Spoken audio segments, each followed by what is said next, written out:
दरम्यान माणिकराव कोकाटे हे कायद्यानं अपात्र आहे, पण मंत्रिपद वाचवण्यासाठी त्यांची धडपड सुरू असल्याचं खासदार संजय राऊतांनी म्हणत माणिकराव कोकाटेंवर निशाणा साधलाय। तर राऊत सुद्धा जामिनावर बाहेर आहेत, मग आम्ही त्यांना वाचवलंय का असा उलट सवाल शिरसाटांनी राऊतांना केलाय। त्यांना ते अपात्र ठरलेले आहेत, त्यांची धडपड सुरू आहे मंत्रिपद वाचावं यासाठी।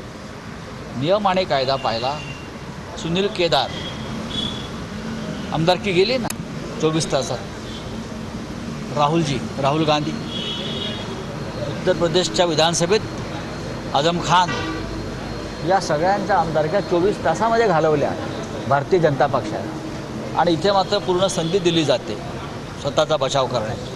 साहेब, धनंजय मुंडेंवर देखील आरोप झाले, राजीनामा देण्याची मागणी होती आहे। माणिकराव कोकाटे देखील आता अडचणीत आहेत, कुठेतरी अभय दिलं जात आहे या दोघांनी नेत्यांना?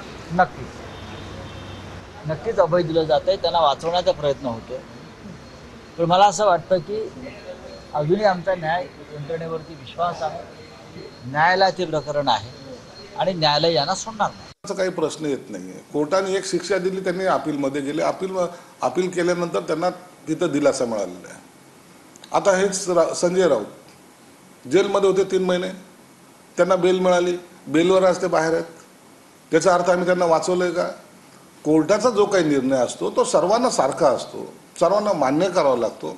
राज्यघटना मानतो ना आपण, राज्यघटनेच्या विरोधात कसं जाता येईल तुम्हाला? मग बाबासाहेब आंबेडकरांनी लिहिलेली घटना ही पायदळीत तुडवल्यासारखं होणार नाही का? म्हणून असं बेताल वक्तव्य करण्यापेक्षा स्वतः बेलवर आहात याचं भान त्यांनी ठेवलं पाहिजे।